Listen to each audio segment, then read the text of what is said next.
ক্ষমতাধর মানুষেরা ক্ষমতাধর জায়গা থেকেই আসে। আমি সেই ক্ষমতাবান মানুষদের মধ্যে একজন। তুই ক্ষমতাবান মানুষ? তোকে দেখে তো মনে হচ্ছে না। কথাটা বলা মাত্রই 9mm এর দুটো বুলেট তার বুকের বাম পাশে ঢুকিয়ে দিলাম। গলাকাটা মুরগির মতো ছটফট করতে করতে মুহূর্তের মধ্যে লোকটা মারা গেল। পিস্তলে সাইলেন্সর লাগানো ছিল, যার ফলে গুলি করায় কোনো আওয়াজ কেউ শুনতে পায়নি। কারো চেহারায় লেখা থাকে না সে কতটা ডেঞ্জারাস। পরের দিন সকালে নতুন একটা বাসার সামনে এলাম। অনলাইন বাসা ভাড়া ওয়েবসাইটে দেখলাম বাসা ভাড়া দেওয়া হবে, তাই সময় নষ্ট না করে চলে এলাম। দেখে বোঝা যাচ্ছে এই বিল্ডিং এ অনেক মানুষ আছে। বেশিরভাগ মানুষ চাকরি করেন হয়তো, কারণ বিল্ডিংটি দেখেই বোঝা যাচ্ছে অনেকটা ধনীদের থাকার জন্য একটা বাসা। বাইরে থেকে বাসাটা অনেক ভালো লাগছে, হয়তো ভিতরটা আরো ভালো হবে নিশ্চয়ই। কাকে চাই? গেটে থাকা দারোয়ান বলল। গতকাল রাতে এই বাসায় ওঠার জন্য আমি অনলাইনে রেজিস্ট্রেশন করেছিলাম। তোমাকে দেখে তো এই বাসায় থাকার জন্য সঠিক মনে হচ্ছে না। নিজের চেহারা দেখেছো কখনো? দয়া করে গেটটা খুললে আমি ভিতরে আসতে পারি। বাড়িওয়ালা তোমাকে আজকেই তাড়িয়ে দেবে, মিলিয়ে নিও আমার কথা। তোমার মতন বন মানুষকে কেউ বাসা ভাড়া দেবে না, তাও আবার এমন একটা যুগে। গেট খুলে দিতেছে আর ওই কথাগুলো বলেছে। আমার রুমের চাবিটা মনে হয় আপনার কাছে হবে হয়তো। অনলাইনে সেটাই লেখা আছে, মানে রেজিস্ট্রেশন করার পর আপনার থেকে চাবিটা নেওয়ার কথা বলা হয়েছিল। এই নাও, রুমে গিয়ে আগেই সব ছড়িয়ে ছিটিয়ে রেখো না, কারণ তোমাকে আজকেই বের করে দেবে। উনার কথার কোনো উত্তর না দিয়ে বাসার মধ্যে ঢোকার জন্য সামনে এগোতে লাগলাম। লিফটের কাছে গিয়ে লিফটের জন্য অপেক্ষা করতে লাগলাম। আমার রুমটা অনেক উপরে পড়েছে, পায়ে হেঁটে এত উপরে ওঠার ইচ্ছা নাই। লিফট আসার পর সেখানে ওঠার জন্য পা বাড়াতে যাব, তখন একটা মেয়ে আমাকে ধাক্কা মেরে উঠে পড়ল। মেয়ে বলে কিছু বলতে পারলাম না, ছেলে হলে এতক্ষণে বুঝিয়ে দিতাম আমি কে। আমি উঠতে যাচ্ছিলাম, তখন মেয়েটা বলতে লাগলো, আপনি উঠবেন না, আপনাকে একদমই বন মানুষ মনে হচ্ছে। মেয়েটার কথা শুনে আমি অবাক না হয়ে বলতে লাগলাম, তোমার সমস্যা থাকলে তুমি লিফট থেকে বেরিয়ে যেতে পারো। লিফটে উঠে পড়লাম। লিফট উপরে উঠতে লাগলো। আমার সমস্যা নাই, কিন্তু আপনাকে কেমন জানি দেখাচ্ছে। বন মানুষের থেকে কম নয় আপনি। নিজের শরীরের যত্ন নিতে শিখুন। মাথার চুল এলোমেলো, মুখে দাড়ি গোঁফ অনেক বড় হয়ে গেছে। এই চেহারার উপর আবার কালো একটা চশমা পরেছেন। লিফটটা থেমে গেল। তোমার ফ্ল্যাটে চলে এসেছো, নেমে যাও। আপনার কথায় নামতে হবে? নামবো না। কি করবেন? মেয়েটার সাথে কোনো কথা না বলে আমি নিজেই বেরিয়ে গেলাম। বেশি কথা আমার ভালো লাগে না। মেয়েদের সব থেকে বড় সমস্যা বেশি কথা বলা। একবার শুরু হলে থামতে চায় না। মেয়েটা হয়তো অবাক হয়ে আমার দিকে তাকিয়েছিল, কারণ আমি এভাবে নেমে যাব সেটা হয়তো আশা করেনি। মেয়েটার ফ্ল্যাটের উপরের ফ্ল্যাটটা আমার, তাই সিঁড়ি দিয়ে হেঁটেই নিজের ফ্ল্যাটে গেলাম। রাতে ল্যাপটপ নিয়ে ছাদে বসে কাজ করছিলাম। ডার্ক ওয়েবে নিজের আইডিতে দেখলাম কেউ একটা মেসেজ করেছে। মেসেজের রিপ্লাই দিয়ে বললাম, I can do that. Why you are killer? This is your work. Yes, but I don't take this kind of job, sorry. But bye mister NK54। Chat off করে দিয়ে ল্যাপটপের পাশ থেকে সিগারেটের প্যাকেটটা তুলে নেই আমি। একটা শলা ধরিয়ে দুটো কষে টান মারি, তারপর আবার তাকাই ল্যাপটপের স্ক্রিনের দিকে। ডার্ক ওয়েব একটা সোশ্যাল নেটওয়ার্কিং ওয়েবসাইট, অনেকটা ফেসবুকের মতোই, কিন্তু পার্থক্য হচ্ছে এখানে সোশ্যাল কোনো কাজ হয় না, হয় সব সমাজ বিরোধী কাজকর্ম। পৃথিবী বিখ্যাত খুনি, সন্ত্রাসী, লুটেরা আর তাদের সাথে যোগাযোগ রক্ষাকারীদের জন্য স্পেশাল ভাবে তৈরি ডিপ ওয়েব ওয়েবসাইট এটা। এখানে প্রতিদিন শুধু ব্যবসা হয়, মানুষের জীবন কেনাবেচার ব্যবসা। সাধারণ মানুষ মনে করে যে তারা গুগলের কাছ থেকে যা খুশি তা পেতে পারে, কিন্তু এই ধারণা একদম ঠিক নয়। কারণ ইন্টারনেটের জগৎ অনেকটা আমাদের বাস্তব পৃথিবীর মতোই, যার বেশিরভাগ রূপ সাধারণ কেউ দেখতে পারে না। ইন্টারনেটে ডিপ ওয়েব বলে একটা জগৎ আছে, যেটা অনেকটা পৃথিবীর আন্ডার ওয়ার্ল্ডের মতো। সাধারণ ব্রাউজার দিয়ে সেখানে প্রবেশ করা যায় না, বিশেষভাবে তৈরি ব্রাউজার ব্যবহার করে সেখানে প্রবেশ করতে হয়, আর তার জন্যও প্রয়োজন প্রচুর টাকা। পৃথিবীতে ঘটে যাওয়া 90% হাই প্রোফাইল অবৈধ কাজগুলো আগে এইসব ওয়েবের মাধ্যমে প্ল্যান্ড হয়। এটা একটা ক্রাইম বাজার। টাকার আদান প্রদান, কন্ট্রাক্ট দেওয়া নেওয়া সব হয় এখানে। এছাড়াও আরো যেসব কাজ হয় তার সম্পর্কে সাধারণ কেউ ভাবতেও পারে না। এবার আমার পরিচয়টা দেয়া যাক। আমি তুষার, একজন মাফিয়া, বাংলাদেশের টপ মাফিয়াদের একজন। যে কেউ যখন তখন আমাকে ভাড়া করতে পারে না। প্রত্যেকটা কাজের জন্য আমার নিজস্ব রেট আছে, যা সবার পক্ষে খরচ করা সম্ভব নয়। তাই আমাকে শুধুমাত্র হাই প্রোফাইলের কাজের জন্য ডাকা হয়। যেন তেন কাজ আমি হাতে নেই না। একটু আগে যার সাথে চ্যাট হলো তাকে আমি চিনি না, শুধু তার প্রোফাইল নাম জানি, NK54। শুধুই একটা অ্যাকাউন্টের প্রোফাইল নেম। এই নামের পেছনের ব্যক্তিকে কেউ চেনে না, যেমন কেউ চেনে না আমার প্রোফাইলের মালিককে। কাউকে নিজের নাম ব্যবহার করতে দেওয়া হয় না, শুধু নিজ নামের আদ্যক্ষর আর কিছু নাম্বার। সিকিউরিটির জন্যই এটা করা হয়। আমার প্রোফাইল নেম যেমন AP, মানে হলো ছাদের দরজার পাশে কেউ দাঁড়িয়ে আছে। ল্যাপটপের ডালাটা নামিয়ে দিলাম। কে ওখানে? দেখতে পেলাম সকালকার সেই মেয়েটা দরজার ওপাশ থেকে বেরিয়ে আসছে। আপনি এত রাতে এখানে কি করছেন? মেয়েটা বলল। আমি এখানে কি করছি সেটা নিশ্চয়ই তোমাকে বলবো না। তুমি এখানে কি করতে এসেছো সেটা বলো। কোনো কথা না বাড়িয়ে ল্যাপটপটা হাতে নিয়ে নিজের রুমে চলে আসলাম। ল্যাপটপ অন করে আবার ডার্ক ওয়েবে নিজের আইডিতে ঢুকে পড়লাম। সেখানে FJ423 থেকে একটা মেসেজ এসেছে। তার সাথে কথা বলতে লাগলাম কিছুক্ষণ। একটা ছবি পাঠিয়ে দিল, সাথে ঠিকানা। ছবিটা কোনো মন্ত্রীর ছেলে, তাকে মেরে ফেলতে হবে। ঠিকানাটা বাংলাদেশি বলে রাজি হয়ে গেলাম। So deal? Yep, deal. I will do it. Thanks, I am transferring the amount. Okay. আমার সুইস ব্যাংকের অ্যাকাউন্টে লগ ইন করলাম দ্রুত। লোকটার থেকে আবার মেসেজ আসলো। ডান, ফুল $5 million। সুইস ব্যাংকের অ্যাকাউন্টে দেখলাম $50 লক্ষ যোগ হয়েছে। Okay, got it. Best of luck. Yeah, ল্যাপটপে ডালাটা নামিয়ে দিয়ে বিছানায় ঘুমাতে গেলাম। কালকে এই মিশন ডান করতে হবে। একটা কাজ বেশি সময় ঝুলিয়ে রাখতে ভালো লাগে না। যত তাড়াতাড়ি কাজটা হয়ে যাবে ততই মজা। মাথা চিন্তামুক্ত থাকে। নিলয়কে মেইল করে মন্ত্রী ছেলের ছবি আর ঠিকানা পাঠিয়ে দিলাম, সাথে লিখে দিলাম আজকের মধ্যে কাজটা সম্পূর্ণ করতে হবে। বিকেলে একটু ছাদে ঘুরে ঘুরে হাওয়া খাচ্ছিলাম। তখন ছাদে প্রবেশ করলো কালকের মেয়েটা। মেয়েটাকে দেখলেই এক প্রকার রাগ চলে আসে, তাই তাকে রেখে ছাদ থেকে নেমে যেতে চাইলাম। চলে যাচ্ছেন যে? মেয়েটা বলল। তোমার সাথে ফালতু কথা বলে সময় নষ্ট করার ইচ্ছা আমার নাই। পিছনে না তাকিয়েই কথাটা বললাম। আমি বুঝি না, আমাকে দেখলে আপনি এমন করেন কেন বলেন তো? যখনই আপনার সামনে আসি তখনই আপনি চলে যান, কিন্তু কারণটা কি?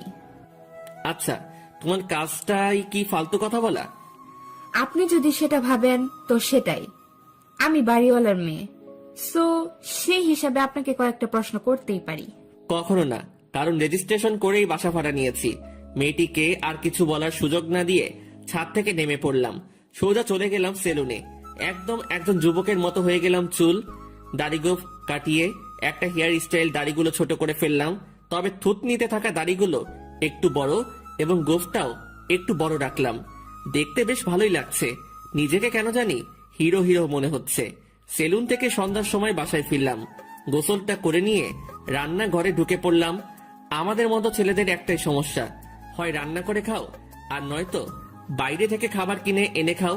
তবে সব সময় বাইরের খাবার শরীরের জন্য ক্ষতিকর, তাই নিজেই রান্না করে খাই। রান্নাঘরে ডিম ভাজি করার জন্য ডিমটা ভেঙে ছোট্ট একটা বাটিতে রাখলাম। তখন কলিং বেলটা বেজে উঠল। এই অসময়ে আবার কে আসলো? হাত ধুয়ে দরজাটি খুলে দিলাম। দেখতে পেলাম সেই মেয়েটি এসেছে। আমি খালি গায়ে ছিলাম, পরনে শুধু একটা 3/4, সারা শরীরে ট্যাটু করা। খালি গায়ে থাকার কারণে সবটা দেখা যাচ্ছে, তাছাড়া জিম করা শরীর। মেয়েটি অবাক হয়ে আমার দিকে তাকিয়ে আছে, হয়তো ভাবছে বন মানুষটা এভাবে মানুষ হলো কিভাবে। মেয়েটির মুখে সামনে তুড়ি বাজালাম।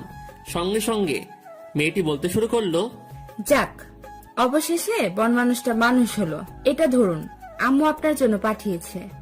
আপনি বাইরে ছিলেন, তাই আম্মু ভেবেছিলেন আপনি রান্না করেননি। নিজেই নিজের আম্মু হয়ে গেলে? মামা মানে কি বলতে চাইছেন আপনি? মানে এটাই বলতে চাইছি যে খাবারটা যেখান দিয়ে নিয়ে এসেছো সেখানে রেখে এসো। কথাটা বলেই দরজা বন্ধ করে দিলাম। মেয়েটি দরজার ওপাশে দাঁড়িয়ে বলতে লাগলো, আপনার জন্য এই খাবারটা এনেছিলাম, কিন্তু আপনি এটা নেবেন না। হয়তো দরজা লাগানো দেখে বুঝতে পারোনি। কথাটা বলেই আমি রান্নাঘরে চলে এলাম। ওপাশ থেকে মেয়েটি একটু জোরে জোরে কথা বলছিল। খাবারটা হয়তো আম্মু পাঠায়নি, তাতে কি হয়েছে? আপনার কথা ভেবেই তো খাবারগুলো এনেছিলাম। খাবারটা নিলে খুশি হতাম। একই কথা। মেয়েটি চিৎকার করে বারবার বলতে লাগলো। আমার কোনো উত্তর না পেয়ে দরজায় লাথি মারতে লাগলো। দরজায় লাথি মেরে লাভ নাই, ওইটা তোমার বাপের টাকাতেই বানানো। একটু চেঁচিয়ে বললাম। দরজায় আরেকটি দ্রুম করে আওয়াজ হলো। তারপরে আর কোনো আওয়াজ শুনতে পেলাম না। বুঝলাম মেয়েটি চলে গেছে। বুঝি না এই মেয়েটি বারবার আমার সামনে কেন আসে। রান্নাটা শেষ করে রাতের খাবার শেষ করে নিলাম। তারপর একটু রেস্ট নিয়ে ল্যাপটপটা হাতে নিয়ে ছাদের দরজার সামনে চলে এলাম। দরজায় দেখছি তালা লাগানো। ব্যাপারটি কিছুই বুঝতে পারলাম না। দরজায় কে তালা লাগালো? যতদূর জানি ছাদের দরজায় তালা লাগানো হয় না, সেটা দিন হোক বা রাত। এজন্য এই বাসায় উঠেছি।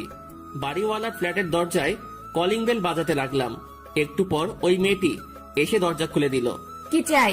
আমি আপাতত তেমন কিছু চাই না, ছাদের চাবিটা দিলেই হবে। ছাদের চাবি দিতে পারবো না। কেন? অবাক হয়ে বললাম। দিতে পারবো না তো দিতে পারবো না। আজকে রাতে ছাদ বন্ধ থাকবে। কারণটা জানতে পারি? কারণ আপনাকে বলতে বাধ্য নই। আপনি এখান থেকে যেতে পারেন। বাসা ভাড়া নেওয়ার সময় কখনো বলা হয়নি যে কখনো ছাদ বন্ধ থাকবে। তখন বলা হয়নি, তবে এখন বলছি আপনি যেতে পারেন। কথাটা বলেই মেয়েটি দরজা বন্ধ করে দিল। বুঝলাম না মেয়েটি এমন কেন করছে, তবে এতটুকু বুঝলাম মেয়েটি খুব রেগে আছে আমার উপর। সে খুব ভালো করে জানে আমি রাতে ছাদে যাব, তাই ইচ্ছে করে ছাদে তালা মেরে রেখেছে। অত কিছু না ভেবে নিজে ডুবে চলে আসলাম। হ্যালো নিলয়, কই তুই? নিলয়কে কল করে বললাম। এই তো বাসাতেই আছি। কাজটা যেন রাতের মধ্যে হয়ে যায়। ওইসব নিয়ে তুই চিন্তা করিস না, আমাদের লোক ওই ঠিকানায় চলে গেছে। আচ্ছা ঠিক আছে, তাহলে আমি এখন রাখছি। কালকে ইউনিভার্সিটিতে দেখা হচ্ছে। আচ্ছা ঠিক আছে। পরের দিন একটা কার চালিয়ে ইউনিভার্সিটিতে চলে এলাম। কারটা পার্কিং করে ইউনিভার্সিটির মধ্যে ঢুকে পড়লাম। হয়তো এখনো নিলয় আসেনি, তাই ওর জন্য মাঠে অপেক্ষা করতে লাগলাম। তখন কয়েকটা ছেলে আমার সামনে এসে দাঁড়ালো। মনে হচ্ছে সিনিয়র ব্যাচের। ইউনিভার্সিটির সকলে মাঠের মধ্যে আমাদের দিকে তাকিয়ে আছে। বুঝলাম না কেন। দেখে যেহেতু বুঝতে পেরেছেন, তাহলে জিজ্ঞাসা করার কি আছে? আরেকটি ছেলে আমার শার্টের কলার চেপে ধরে বলতে লাগলো, সিনিয়রদের সম্মান দিতে শিখিসনি? সিনিয়রদের সাথে কিভাবে কথা বলতে হয় জানিস না তুই? সেটা আমি অবশ্যই জানি, তবে সিনিয়রের মতো সিনিয়র হতে হবে আগে। কলারটা ছেড়ে দিলে ভালো হয়। ধরেছি আমার ইচ্ছায়, আর ছাড়বো আমার ইচ্ছাতেই। ভেবে বলছেন তো? তোর কলার ধরতে আবার ভাবাভাবির কি আছে রে? বেশি কথা বললে না এখানেই মেরে রেখে দেব। ছেলেটার কথা শুনে মাথায় রাগ উঠে গেল। ভাবছি ছেলেটাকে এখানে মেরে ফেলি, রাখি, কিন্তু সেটা করতে ইচ্ছা করছে না। তাই বোঝাতে লাগলাম, ইউনিভার্সিটিতে আজ প্রথম এসেছি, তাই কোনো ঝামেলা করতে চাইছি না। ভালোভাবে বলছি, কলারটা ছেড়ে দিলে ভালো হয়। ছাড়বো না। কি করবি তুই? তখন একটা মেয়ে এসে ছেলেটিকে ধাক্কা দিয়ে সরিয়ে দিল। মেয়েটি আমার বাড়িওয়ালার সেই মেয়ে। এই রকি, উনি আমার বাসায় ভাড়াটিয়া। ওকে এভাবে কেন ধরেছিস? মেয়েটি বলল। আরে নতুন এসেছে, তাই একটু ক্লাস নিচ্ছিলাম আর কি। তোরা যা তো এখান থেকে, ওকে আমি দেখছি। নেহা বলল বলে আজকের মতো এখানেই তোকে ছেড়ে দিলাম। পরবর্তী সময় সিনিয়রদের সম্মান দিয়ে চলবি আশা করি। ছেলেগুলো চলে গেল। বুঝলাম মেয়েটার নাম নেহা। হয়তো ছেলেগুলো ওর আগে থেকে চেনা। মেয়েটি কিছু একটা বলতে যাবে, কিন্তু সুযোগ না দিয়ে সেখান থেকে হাঁটা ধরলাম। আপনাকে বাঁচিয়ে দিলাম, অন্তত ধন্যবাদটা তো বলতে পারতেন। পিছন থেকে মেয়েটি বলল। নিজেকে বাঁচানোর জন্য যথেষ্ট শক্তি আমার শরীরে আছে। হাঁটা না থামিয়ে বলতে লাগলাম, কেমন শক্তি আছে দেখতেই তো পেলাম। আমি না আসলে ওরা আপনাকে এতক্ষণে মেরে হাসপাতালে পাঠিয়ে দিত। এইটা তোমার ভুল ধারণা মাত্র। আর কিছু না বলে গেটের সামনে গিয়ে দাঁড়িয়ে নিলয়ের জন্য অপেক্ষা করতে লাগলাম। ছেলেটা সব সময় লেট। যাক, অবশেষে ছেলেটা আসলো। কালকের মিশনের কি হলো? কাজ হয়ে গেছে, তুই কোনো চিন্তা করিস না। কোনো প্রমাণ রেখে আসা হয়নি। ছেলেটিকে মেরে তার পেট কেটে তার শরীরের পাথর বেঁধে নদীতে ফেলে দিয়েছি। ভালো হয়েছে, চলো এখন ক্লাসের দিকে যাওয়া যাক। আর যত তাড়াতাড়ি সম্ভব ইউনিভার্সিটি আমাদের দখলে নিয়ে আসতে হবে। এখানে যতগুলো ছেলে আছে সবগুলোকে আমাদের দলে দিতে হবে, তাহলেই হবে আসল মজা। কথাগুলো বলতে বলতে ক্লাসের সামনে চলে এলাম। স্যার ক্লাস নিচ্ছিল। স্যার আসতে পারি? আমি বললাম। স্যার আমাদের দিকে ঘুরে চশমায় হাত দিয়ে বলতে লাগলেন, তোমাদের দেখে তো নতুন মনে হচ্ছে, তা প্রথম দিনই এত লেট? আসলে স্যার, থাক থাক, বাহানা বানাতে হবে না। এসব কথা শুনতে শুনতে অভ্যাস হয়ে গেছি। প্রথম দিন বলে কিছু বললাম না, পরের বার ক্ষমা করব না। ভেতরে এসো। আমি আর নিলয় ভিতরে ঢুকে একটা বেঞ্চে বসে পড়লাম। দেখলাম ক্লাসের সবাই আমাদের দিকে তাকিয়ে আছে, জানি না কেন। সবাই এদিকে মনোযোগ দাও। সবাই ক্লাসে মনোযোগ দিল। ক্লাসে অবশ্য মনোযোগ হওয়ার কোনো ইচ্ছা আমার নাই। এসব ক্লাস অনেক আগেই পার করে এসেছি। এখন শুধু ক্লাস হবে মাফিয়া নিয়ে। পুরো বাংলাদেশে শুধু একটাই মাফিয়া দল থাকবে, আর সেটা হবে একমাত্র আমাদের দল। পরের দিন আমি ইউনিভার্সিটিতে আসতে একটু লেট করে ফেলি। নিলয় আমার জন্য অনেক আগে থেকে অপেক্ষা করছিল। গেট দিয়ে ঢোকার পর দেখলাম মাঠের মধ্যে কারা যেন মারামারি করছে। সেদিকে এগিয়ে যেতে লাগলাম। দেখলাম নিলয় রকি এবং ওর ছেলেদেরকে ধরে মারতেছে। পাশে দাঁড়িয়ে ইউনিভার্সিটির অনেকে দেখছিল, নেহাও ছিল তাদের মধ্যে। পাশে আরেকজনকে দাঁড়িয়ে থাকতে দেখলাম। সম্রাট দাঁড়িয়ে মারামারি দেখছে। সম্রাট আমাদের আরেকজন বন্ধু। আমিও গিয়ে দাঁড়িয়ে ওদের মারামারি দেখতে লাগলাম। নিলয় একাই সবাইকে মেরে মাটিতে শুইয়ে দিচ্ছে, আর অন্যদিকে সম্রাট সেটা দেখে নিলয়কে বাহবা দিয়ে হাতে তালি দিচ্ছে। হঠাৎ রকি এসে নিলয় নাকের উপর একটা ঘুষি মেরে দেয়। আমি সেটা দেখে দৌড়ে ওদের দিকে এগিয়ে যেতে লাগলাম। এই রকি, তুই এটা কি করলি? নিলয়কে মারলি? ওইদিকে দেখ, আবির আসছে। এবার তো তুই মরলি, তোকে তো কেউ বাঁচাতে পারলো না। কাঁধ থেকে ব্যাগটা ছুড়ে দিলাম সম্রাটের দিকে, আর আমি এগিয়ে গিয়ে রকিকে মারতে লাগলাম। রকিকে ইচ্ছে মতো চড় থাপ্পড় কিল ঘুষি মারতে লাগলাম। মাটিতে ফেলে দিয়ে শরীরের উপর একের পর এক লাথি মারতে লাগলাম। রকির একটা ছেলে আমার দিকে এগোনোর সাহস দেখালো না, তারা ভয় পেয়ে পালিয়ে গেল। আমার বেস্ট ফ্রেন্ডকে মেরেছিস? সাহস হয় কি করে তোর? তোকে তো আজ মেরেই ফেলবো। নিলয় আমাকে পিছন থেকে জড়িয়ে রকির থেকে সরিয়ে নিয়ে বলল, ছেড়ে দে ভাই, অনেক হয়েছে, এভাবে মারলে মরে যাবে। কিভাবে ছেড়ে দেব? ও তোর গায়ে হাত তুলেছে, ওরা তো সাহস হয় কি করে? এগিয়ে গিয়ে রকিকে আরেকটা লাথি মারলাম। ভাই শান্ত হয়ে যা। এবারের মতন তোকে ছেড়ে দিলাম, পরবর্তী সময় এমন সাহস দেখালে বাঁচবি না বলে দিলাম। রকির উদ্দেশ্যে কথাগুলো বললাম। আরে দোষটা তোর বন্ধু করেছে, আমি না। আগে গায়ে হাতও তুলেছে তোর বন্ধু। আমার বন্ধু যেটাই করুক সেটা আমার কাছে সঠিক। তোকে এবারের মতো সাবধান করে দিলাম। আজকের জন্য আর ক্লাস করতে ইচ্ছে করছে না। আমি, নিলয় আর সম্রাট তিনজনই ইউনিভার্সিটি থেকে চলে আসলাম। আজকে যেভাবে ওরা মায়ের খাইছে, মনে হয় আমাদের উপরে আর কোনো কথা বলবে না। এরা ইউনিভার্সিটির স্টুডেন্ট, খুব সহজে এরা হার মানবে না। নিশ্চয়ই পরে কিছু করতে চাইবে। সেটা পরে সামলে নেওয়া যাবে। সম্রাট, তোকে না বলেছিলাম ইউনিভার্সিটির সকল ছেলেদের ডিটেলস আনতে? সকলের আনিনি, তবে যারটা নিয়ে আসা দরকার তারটা নিয়ে এসেছি। রকি এখানকার টপ, ওর আন্ডারেই সবাই কাজ করে। কারণ রকি হচ্ছে এখানকার কমিশনারের ছেলে, আর ওর চাচা হচ্ছে কমিশনার। ফলে যতই ক্রাইম করুক না কেন বেঁচে যায়। সেজন্য ইউনিভার্সিটি কেউ ওকে কিছু বলতে পারে না, ভয়ে ওর কথাই চলে। এসব নিয়ে আমাদের কোনো চিন্তা নাই।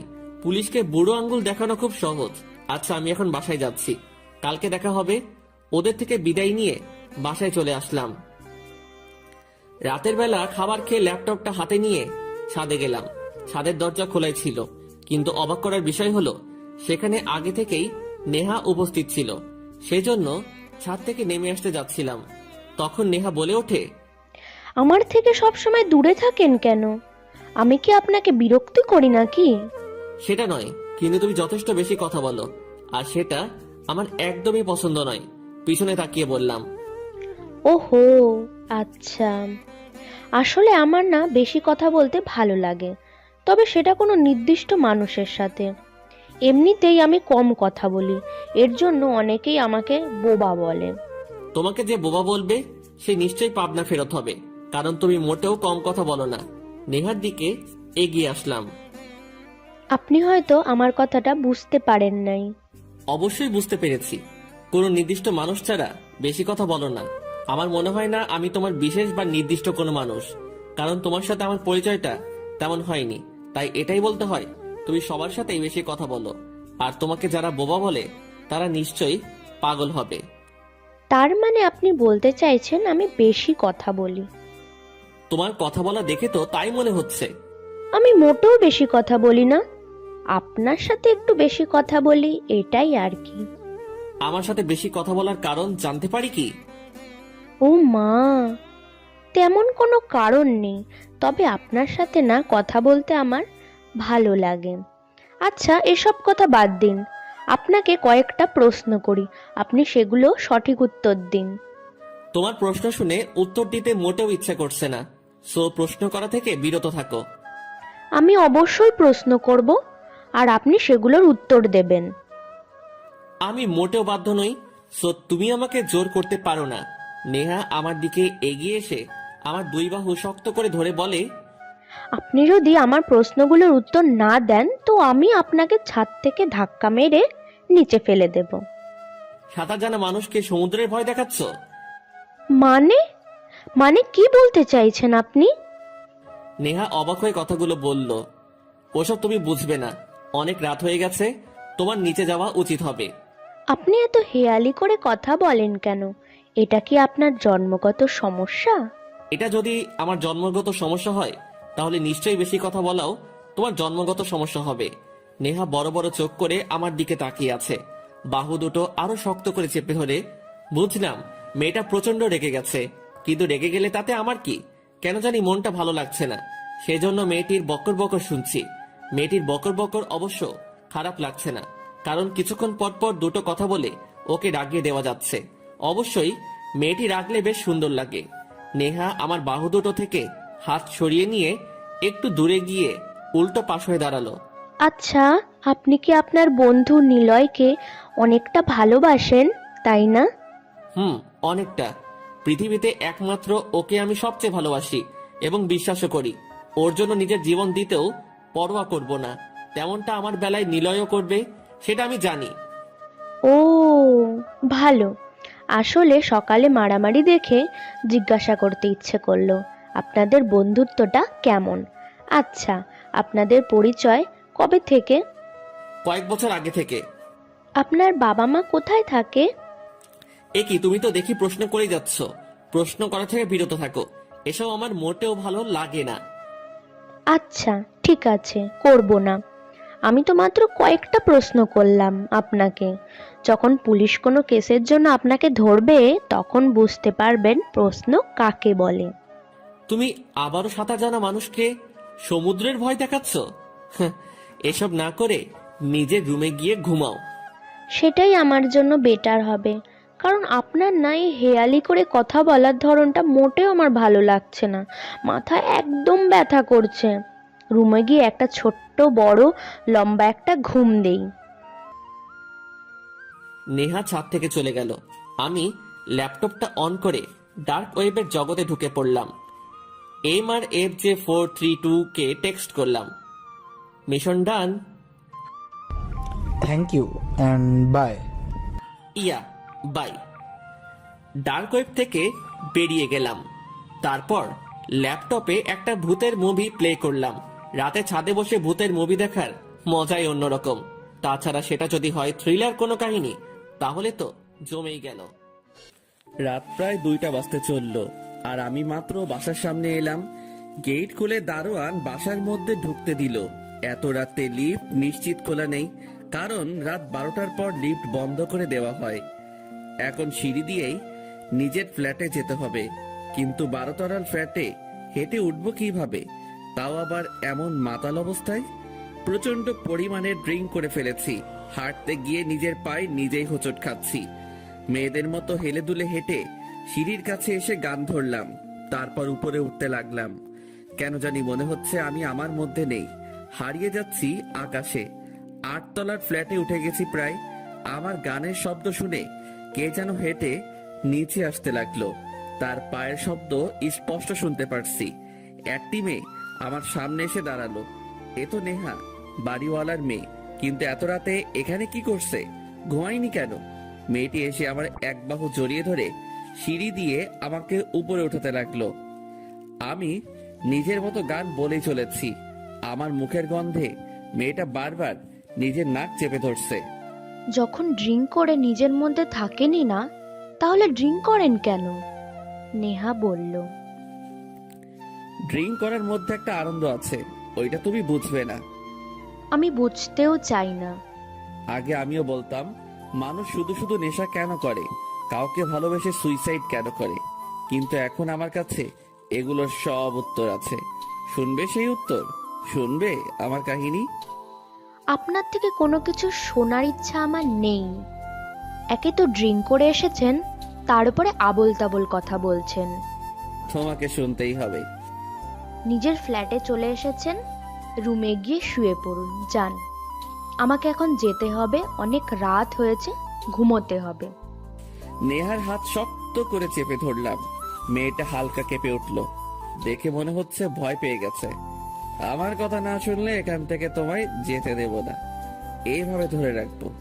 আমি বললাম, দেখুন আমাকে যেতে হবে, হাতটা ছেড়ে দিন।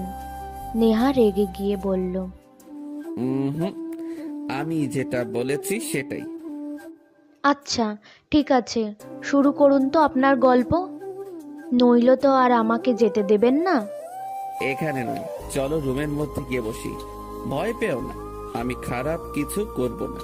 আমি যতই খারাপ হই না কেন, একটা মেয়েকে সম্মান দিতে জানি। আচ্ছা চলুন।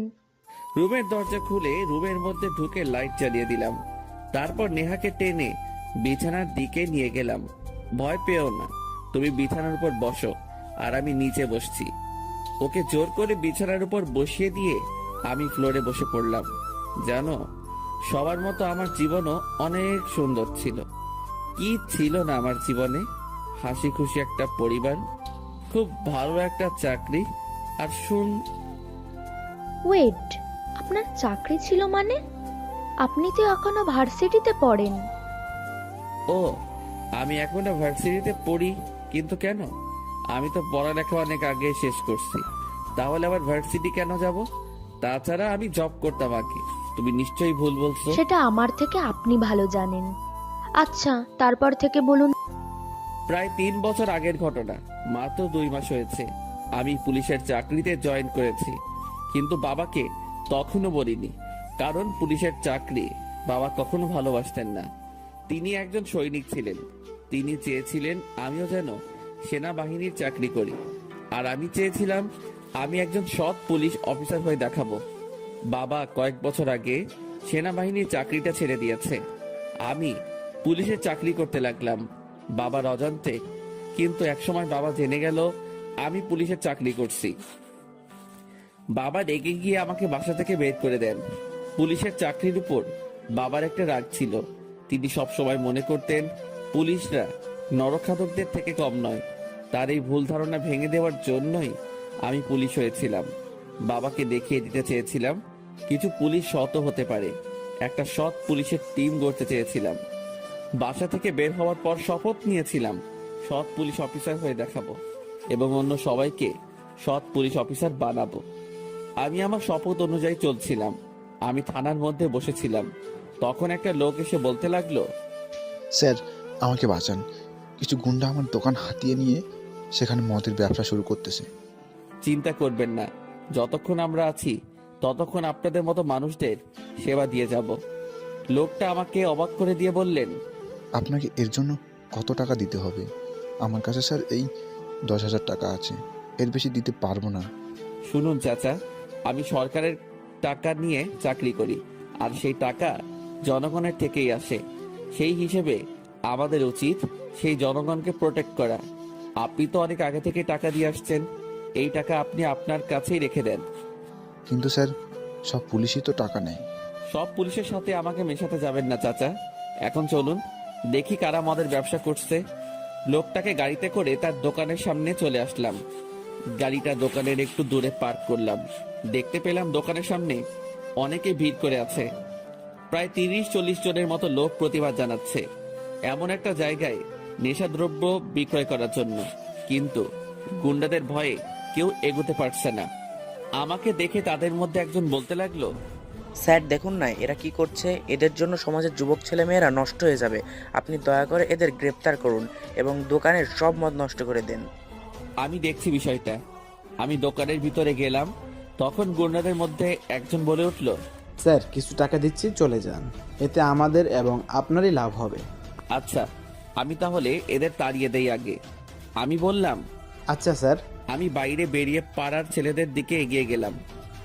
ভিড়ের মধ্যে থেকে কেউ একজন বলে উঠল, পুলিশকে হয়তো টাকা দিয়েছে, এজন্য তাদের কিছু না বলে বাইরে চলে এসেছে। টাকার কাছে পুলিশ একটা কুত্তা। কথাটা কে বলল সামনে এসে সাহস থাকলে? আমি বললাম। ভিড় ঠেলে একটা ছেলে আমার সামনে এসে দাঁড়িয়ে বলল। আমি বলেছি, সত্য বলতে ভয় পাই না কখনো। ছেলেটির কানের কাছে মুখ নিয়ে বললাম, ভয় যেহেতু পাও না, তাহলে আমাকে কেন এখানে আসতে হলো? গুন্ডারা সংখ্যায় মাত্র কয়েকজন, আর তোমরা অনেক। চাইলে তোমরাই এটা সমাধান করতে পারো। আগুন জ্বালিয়ে দাও দোকানে, ভয় পেও না, আমি কিছুই বলবো না। কথাটা যেন ছেলেটার বিশ্বাস হতে কষ্ট হচ্ছে। আবারও বললাম, ভয় পেও না, যাও আর আগুন লাগিয়ে দাও। তোমাদের সাথে ওরা পারবে না। জনগণের শক্তি বড় শক্তি, প্রতিবাদ করতে শেখো। তোমার মধ্যেও শক্তি আছে। আমি পুলিশ বলে যে শুধু আমার মধ্যে শক্তি আছে ভাবলে ভুল করবে। ছেলেটা অন্য সবাইকে এই কথা বলে হাতে আগুনের মশাল নিয়ে দোকানের সামনে গিয়ে দাঁড়াতেই গুন্ডারা ভয়ে দোকান থেকে সরে গেল। দোকানে আগুন লাগিয়ে দিল ওরা। দাও দাও করে আগুন জ্বলছে। তারপর ওরাই গুন্ডাদের মেরে মাটিতে শুইয়ে দিল। তারপর আমি গুন্ডাদের সবাইকে গাড়িতে উঠিয়ে নিলাম। বিকেল বেলায় থানায় একজন ছেলে আসলো। থানায় থাকা সকল পুলিশ তাকে সালাম জানাতে আমিও জানালাম। দেখে ক্ষমতাবান মনে হচ্ছে। তার সাথে আরো কিছু লোক এসেছে। আমার ছেলেদেরকে কে গ্রেফতার করেছে? সে কি জানে না এই ছেলেগুলো আমার লোক, এই হিরোর লোক? আমি তার সামনে গিয়ে দাঁড়ালাম। তার হাত নাড়িয়ে দেখতে লাগলাম। আরে স্যার, আপনি কেন কষ্ট করে আসলেন? আপনি বললে আমি নিজে আপনার সাথে দেখা করতে চলে যেতাম। আরে বসুন না, ওই 2 কাপ কফি নিয়ে আয় কেউ। আমি বললাম। হিরোকে চেয়ারে বসিয়ে আমিও চেয়ারে বসে পড়লাম। এর মধ্যে কফি চলে এসেছে। কফি খেতে খেতে হিরো বলল, আমার ছেলেদেরকে কেন ধরে এনেছিস? আরে স্যার আর বইলেন না, সকালে যে কি কাণ্ড হলো। প্রথমে পাড়ার সব লোক দোকানে আগুন লাগালো, তারপর আপনার ছেলেদেরকে মারতে লাগলো। আমি তো কোনো মতে গ্রেপ্তার করার ছুতোই তাদের বাঁচিয়ে থানায় নিয়ে আসলাম। তা না হলে এতক্ষণে এরা নাড়া পড়ে যেত। এখন আপনিই বলেন, আমি কি ভুল করেছি নাকি? তোর বুদ্ধি আছে বলতে হবে অফিসার। এখন ওদের সবাইকে ছেড়ে দে। সেটা না হয় দিচ্ছি, আগে কফিটা শেষ করুন। কফি শেষ হতে হতে গল্প করি চলেন। মন্দ বলিসনি, কি গল্প করব? আপনাকে দেখেই তো বোঝা যাচ্ছে আপনি কত বড় ক্ষমতাবান মানুষ। অনেক পাওয়ার আছে, অনেক ব্যবসা করেন, সেগুলোর ব্যাপারে বলেন শুনি। তুই ঠিক ধরেছিস, অনেক পাওয়ার আমার, অনেক। এই শহরে আমার উপর কেউ কথা বলার সাহস দেখায় না। সব ধরনের কালো ব্যবসাই আমি করি। ঢাকার মধ্যে কয়েকটা মিল আছে আমার, সেগুলোতে মদ তৈরি করা হয়। তাছাড়া ইয়াবা ড্রাগসের ব্যবসাও আছে। ঢাকার কোন কোন জায়গায় সেগুলো? হিরো কফি খেতে খেতে সব বলে ফেলে। তারপর আমি তার ছেলেদেরকে ছেড়ে দেই। যাওয়ার সময় আমাকে টাকার অফার দেয়, তবে আমি বলি এখন নয়, পরে নেব। হিরোর বলা সকল মিলে রাতের বেলায় অভিযান চালানো হয়। সকলে মিলে আগুন জ্বালিয়ে দেই। সেখানে থাকা সকল লোককে গ্রেফতার করে থানায় নিয়ে এসে আটকে রাখি। গাড়িটা একটা চায়ের দোকানের সামনে পার্ক করলাম। সেখানে বসে বসে চা খাচ্ছিলাম। আমার সাথে আরো অনেক ছেলেরা বসে চা খাচ্ছিল। কেউ বয়সে বড়, আবার কেউ ছোট। চায়ের দোকান থেকে ভার্সিটি 2 মিনিটের রাস্তা। একটা মেয়ে স্টাইলিশ সাজে চায়ের দোকানের সামনে দিয়ে হাঁটে যাচ্ছিল। যদিও কাঁধে ব্যাগ আছে, তবুও দেখে বোঝা যাবে না মেয়েটি ভার্সিটিতে পড়ে। মেয়েটিকে দেখে রাস্তার দাঁড়িয়ে থাকা কয়েকটা বখাটে ছেলে শীষ বাজাতে লাগলো, সাথে 2-1টা খারাপ মন্তব্য করলো। মেয়েটি ছেলেগুলোর দিকে এগিয়ে গিয়ে বলল, ঘরে মা বোন নেই, মেয়ে দেখলেই শরীর গরম হয়ে ওঠে নাকি? তোদের মতো জানোয়ারগুলোর জন্য মেয়েরা বাসা থেকে বের হতে ভয় পায়। ঘরে মা বোন তো আছে, কিন্তু তোমার মতো এমন একটা আইটেম তো আর নেই, ছেলেগুলোর মধ্যে একজন বলল। কথাটা বলে ছেলেগুলো হাসিতে মেতে উঠল। মেয়েটিকে আরো খারাপ খারাপ মন্তব্য করতে লাগলো। চায়ের দোকানদার বলতে লাগলো, রোজ রোজ এসব দেখতে দেখতে অভ্যস্ত হয়ে গেছি, বুঝলেন স্যার। পুলিশও এদের কিছু বলতে পারে না, কারণ ছেলেগুলোর মধ্যে একজন মেয়রের ছেলে। তো মামা, আজকে কি নতুন কিছু দেখতে ইচ্ছে করছে নাকি? দেখতে চাইলে আমি দেখাতে পাইনি। চায়ের দোকানদারদের উদ্দেশ্যে বললাম, পুলিশ হয়ে লাভ নেই, ওরা পুলিশকে ভয় পায় না, আর পুলিশও কিছু বলে না। আপনি পুলিশ, তাতে ওদের কিছু যায় আসে না। আপনি চা খাচ্ছেন, বসে বসে চা খান। এগুলো আপনাদের পাপের ফল, বুঝলেন মামা। আপনাদের চোখের সামনে এরা ক্রাইম করে বেড়ায়, অথচ আপনারা ওদের কিছু বলেন না। ওরা সংখ্যায় মাত্র কয়েকজন, আপনারা অনেক। আপনারা যদি একবার প্রতিবাদ করার চেষ্টা করতেন, তাহলে এসব ঘটনা আপনাদের রোজ দেখতে হতো না। কে করবে প্রতিবাদ? ওদের পিস্তল আর ছুরির ভয়ে কেউই প্রতিবাদ করে না। যে করবে সেই মারা যাবে। তারা ক্রাইম করছে অথচ পুলিশ কিছু বলছে না। একা কেন প্রতিবাদ করবেন? সবাই মিলে করলেই পারেন। একা কখনো কিছু সম্ভব হয় না। তাছাড়া পুলিশের হাত বাঁধা, কাউকে মেরে ফেললে সেটার হিসেব দিতে হবে। এতই যদি প্রতিবাদ করতে জানেন তাহলে এভাবে বসে আছেন কেন? যান, আপনি গিয়ে প্রতিবাদ করেন। আপনি তো পুলিশ। চায়ের দোকানে বসে থাকা একজন মুরব্বী এই কথাটা বললেন। দেখছি কেউ প্রতিবাদ করতে আসে কিনা। কেউ না আসলে আমি তো আছি। রোজকার ঘটনা থেকে মুক্তি দিয়ে আজকে নতুন কিছু দেখাবো। দেখতে পেলাম কোত্থেকে যেন একটা ছেলে এসে ওই ছেলেগুলোর সামনে দাঁড়ালো। বকাটে ছেলেগুলোর মধ্যে একটা ছেলে বলে উঠল, ওই কে রে তুই? যা বাক এখান থেকে। ভাগলে এই মেয়েকে নিয়ে তবেই ভাগবো। তুই মনে হয় এখন আমাকে চিনতে পারিস নাই, তাই এরকম কথা বলছিস। অবশ্যই চিনি, তুই মেয়েদের ছেলে, তাতে আমার কিছু যায় আসে না। এরপর থেকে যেন আর কোনো মেয়ের দিকে এইভাবে তাকাতে না পারে সেই ব্যবস্থা করে দেব। তোর সাহস কি করে হয় আমাকে হুমকি দেওয়ার?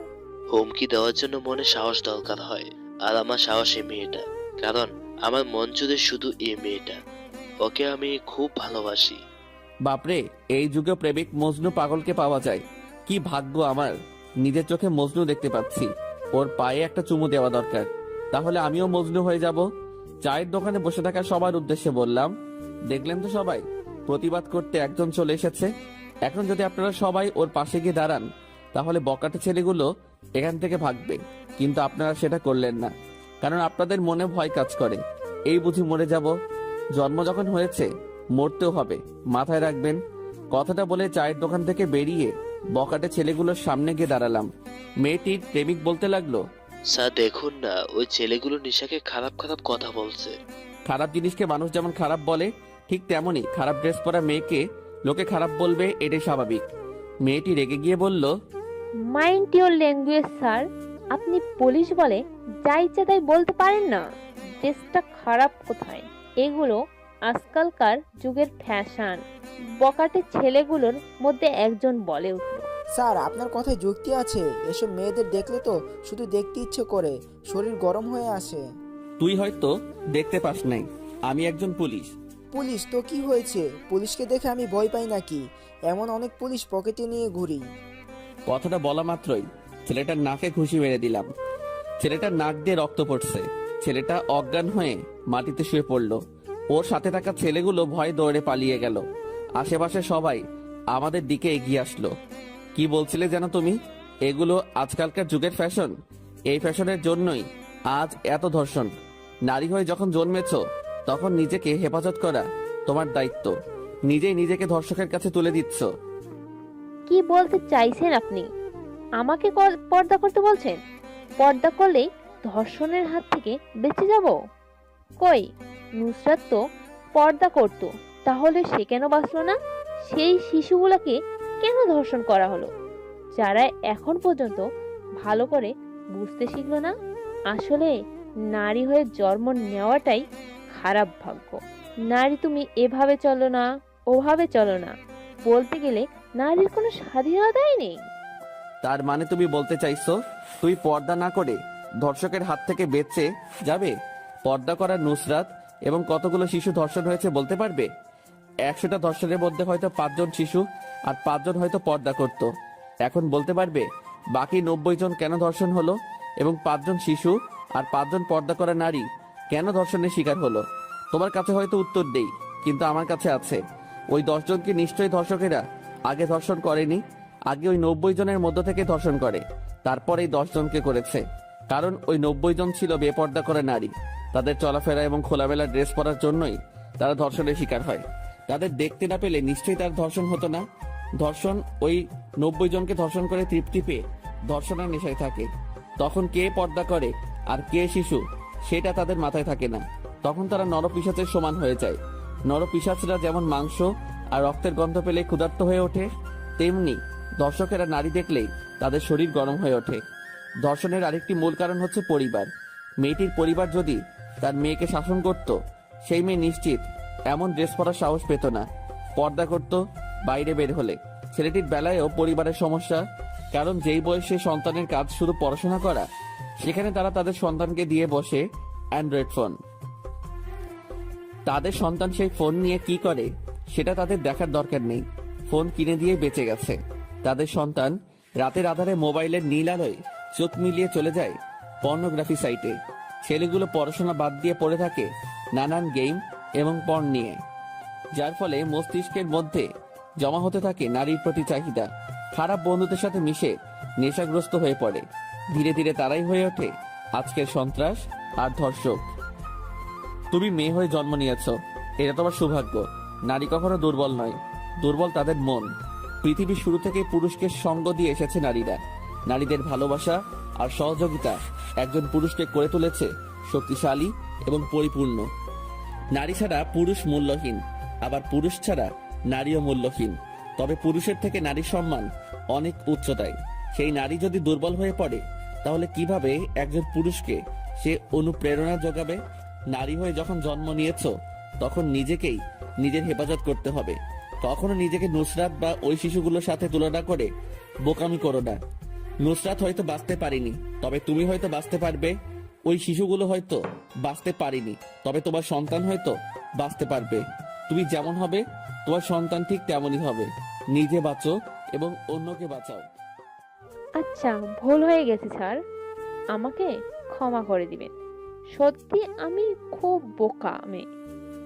না হলে এমন ড্রেস কেন পরব, যেই ড্রেস আমাকে অন্যকে খারাপ করবে? মেয়েটি বলে। বুঝতে পেরেছো, এটাই অনেক। আমি চলি এখন, অনেক কাজ আছে। আর এইটাকে মাটিতে পড়ে থাকা মেয়রের ছেলে, ওকে থানায় নিয়ে যেতে হবে। স্যার, আপনি একটু ভালো করে দাঁড়ান, আপনাকে একটা স্যালুট করি।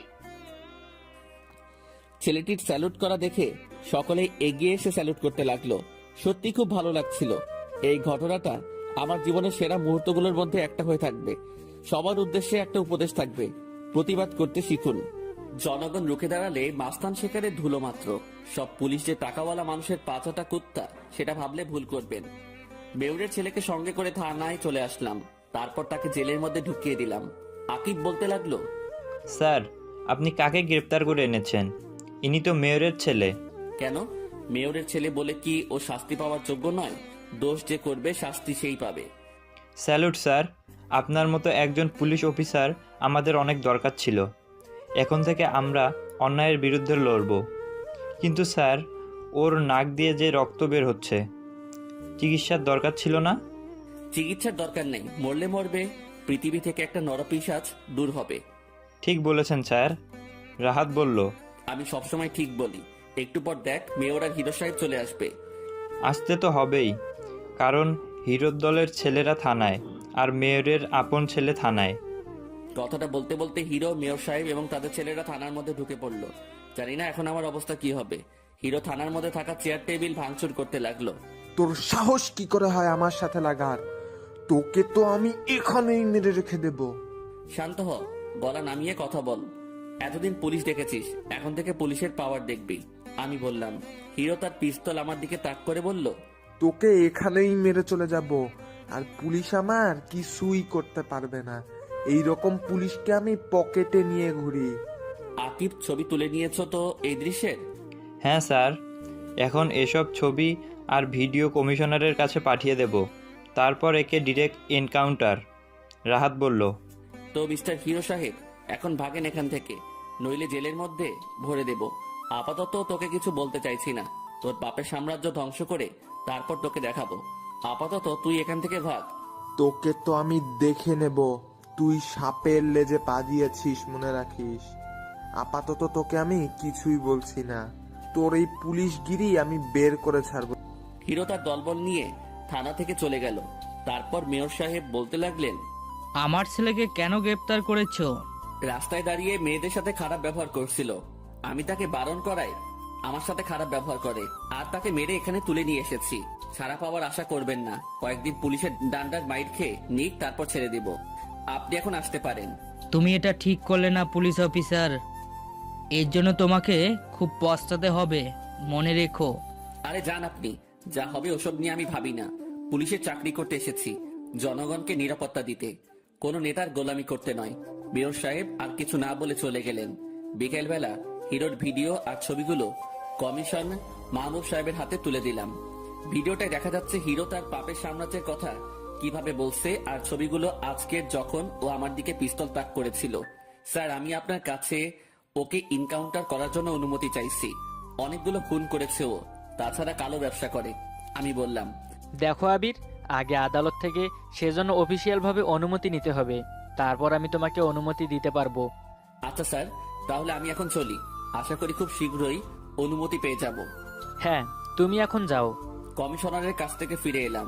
নিজের বাসার মধ্যে ঢুকতেই দেখতে পেলাম হিরো এবং মেয়র সাহেব আমার বাসার সোফায় বসে আছে, আর ওর দলবল পাশে দাঁড়িয়ে আছে।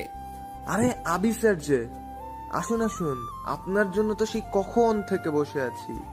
এখানে কি করছিস? মরার জন্য পাকনা গছিয়ে গেছে মনে হচ্ছে। মরার খুব ইচ্ছে দেখছি তোর। আমি বললাম, আরে তেমন কিছুই না, বসুন এখানে, তারপর বলি। আচ্ছা থাক, বসতে হবে না, ব্রিফকেসটা খুলুন। এখানে আমারও কিছু কোম্পানির ডিটেইলস আছে, যদি পারিস তো সেগুলো ধ্বংস করে দেখা, আর যদি পারিস তাহলে আমি শহর ছেড়ে চলে যাব। রেগে সে বলল। ডিপকেসটা হাতে নিয়ে খুলে দেখলো সেখানে অনেকগুলো টাকা, হবে হয়তো প্রায় $1,10,000 মতন। কিন্তু হিরো যে তাকে বলল সেখানে কোম্পানির ডিটেলস আছে। হা হা হা, খেলটা তুই শুরু করেছিলি, শেষটা না হয় আমিই করি। তোর চালটা তোর উপরেই ফেললাম।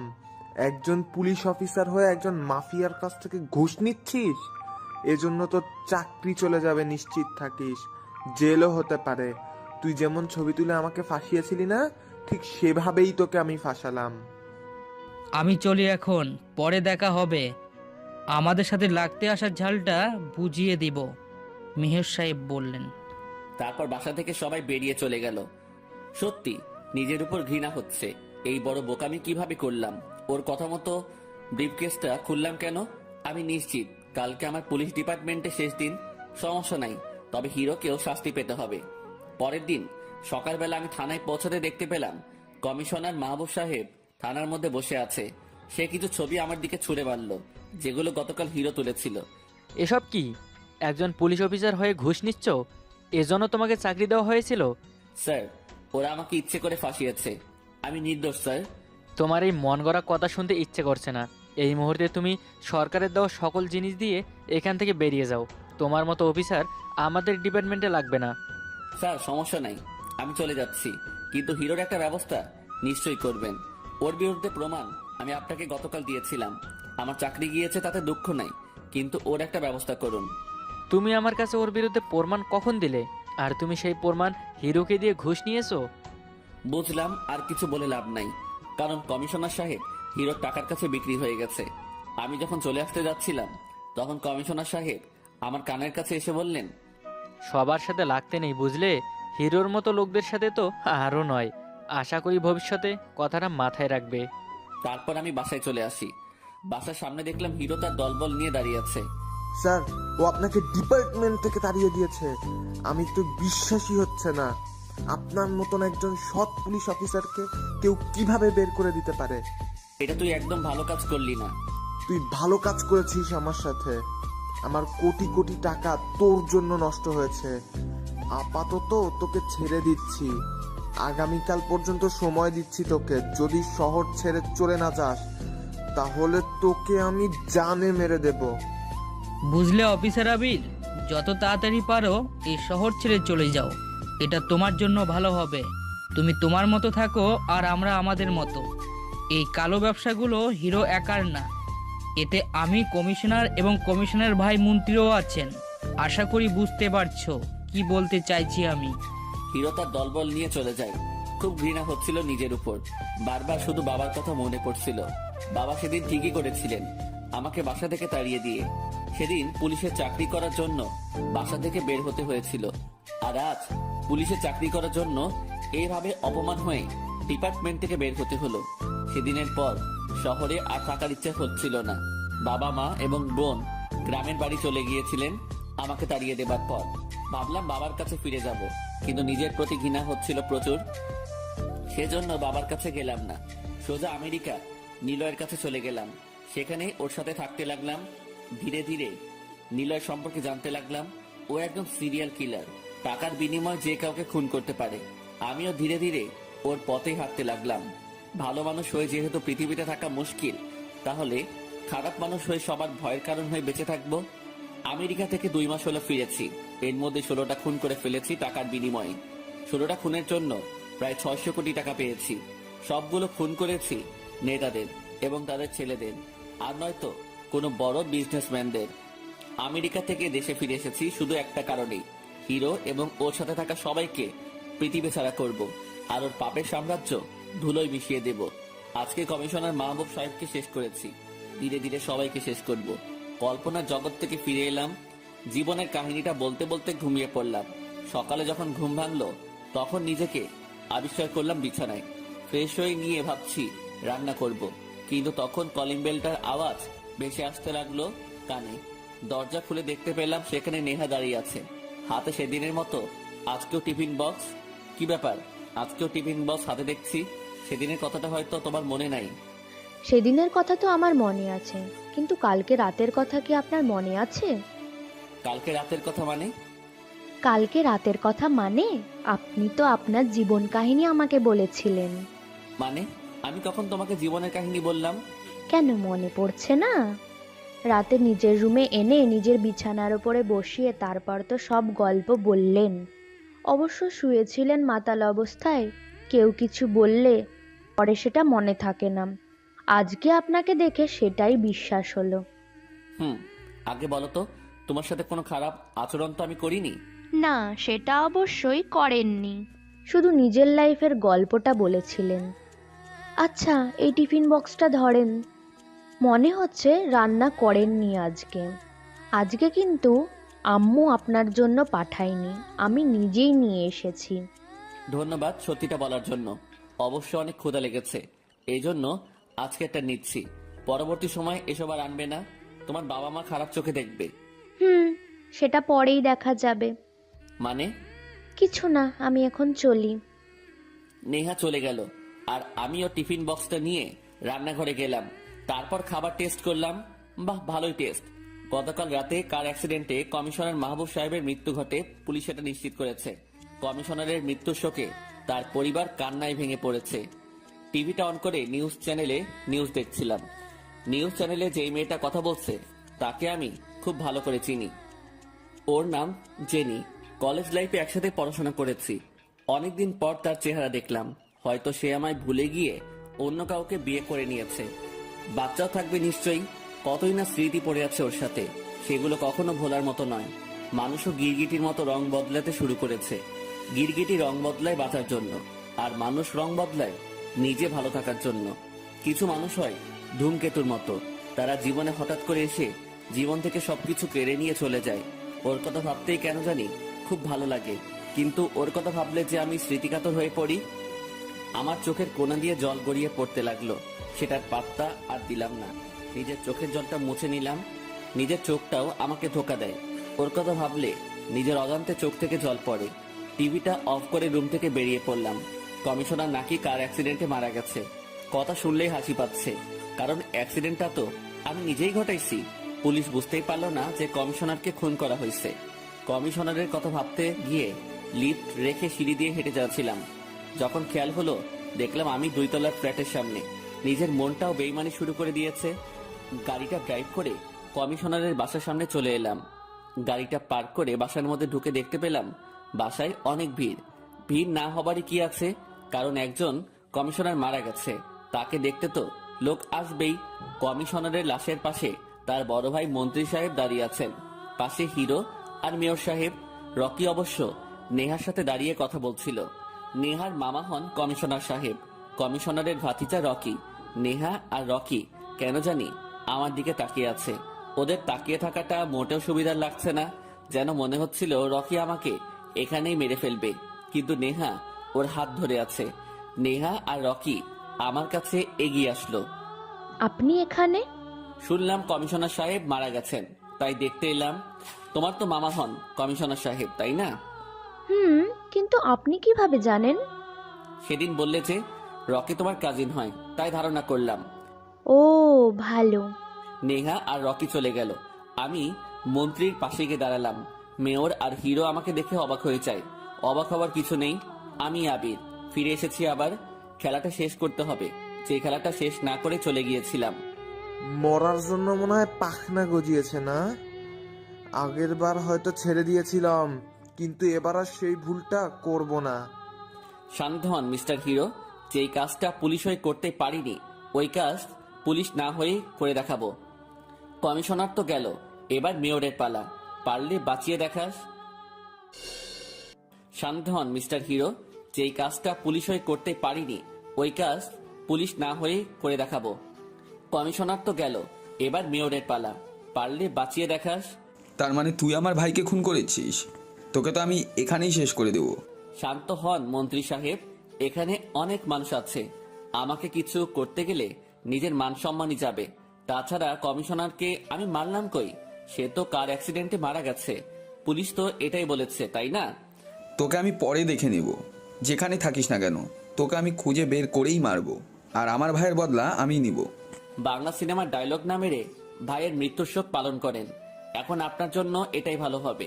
আর মেয়র সাহেব, আপনি সাবধানে গাড়ি চালাবেন, নইলে কমিশনারের মতোই মরতে হবে। আজকের দিনটা একটু আনন্দ করে নিন, কালকের জন্য বেঁচে নাও থাকতে পারেন। কথাটা বলেই হাঁটা ধরলাম। মেয়রকে মারার জন্য প্ল্যান বানাতে হবে। নিলয়কে কল করে ডেকে নিলাম। ও তাহলে ওই কথাই থাকলো, মেয়র সাহেবকে একটু ভিন্নভাবেই মারতে হবে। হ্যাঁ, কারণ তাকে সতর্ক করে দিয়ে এসেছি। তাছাড়া কমিশনারকে মারার পর মেয়র সাহেব এখন ভয় পেয়ে আছে। বাসার চারপাশে পুলিশ থাকবে তার গার্ডের জন্য। তুই জানলি কিভাবে গার্ড থাকবে? মেয়রের বাসায় যারা গার্ড হিসেবে থাকবে তাদের মধ্যে একজনের সাথে আমার পরিচয় আছে, সেই বলেছে আমাকে। ও তাহলে এখন কিভাবে মারবি মেয়রকে? বাসায় গিয়ে তো আর মারা সম্ভব না, তাছাড়া সে যেখানে যাবে সেখানেই পুলিশ থাকবে। ওইটা রাতে দেখা যাবে। পুলিশ কেন, হাজারটা সেনাবাহিনীর দল থাকলেও ওকে আজ কেউ বাঁচাতে পারবে না। তুই স্নাইপার নিয়ে আসিস, রাতে তাহলে আবার দেখা হচ্ছে। এখন চলি। কথাটা বলে উঠে পড়লাম বাসার উদ্দেশ্যে। গাড়িটা ড্রাইভ করে বাসায় চলে এলাম। রাত প্রায় 12টা বাজে। নিলয় আর আমি স্নাইপারের ব্যাগটা নিয়ে উঁচু একটা বিল্ডিং এর ছাদে বসে আছি। এখান থেকে মেয়রের বিল্ডিংটা ভালোভাবে লক্ষ্য করা যাচ্ছে। স্নাইপারটা প্রস্তুত করে নিলাম। এই বিল্ডিং থেকে কয়েকটা বিল্ডিং দূরে মেয়রের বাসা। স্নাইপার দিয়ে মেয়র যে রুমে ঘুমায় সেই রুমের দিকে দেখতে লাগলাম। সেটা ভেবেছিলাম সেটাই। মেয়র সাহেব এখনো ঘুমায়নি। কারই বা ঘুম আসে মৃত্যুর কথা শুনলে? মেয়র নিজের রুমে হাঁটাহাঁটি করছিলেন, জানালা দিয়ে স্পষ্ট বোঝা যাচ্ছে। যদিও কাঁচের জানালার উপর সাদা পর্দা লাগানো, তবুও মেয়রকে লক্ষ্য করা যাচ্ছিল, কারণ তার রুমের লাইট বেশ আলো ছড়াচ্ছিল। মেয়র নিজের ফোনটা কানে উঠিয়ে নিলেন। আমি নিশ্চিত ফোনটা হিরো অথবা মন্ত্রী করেছে।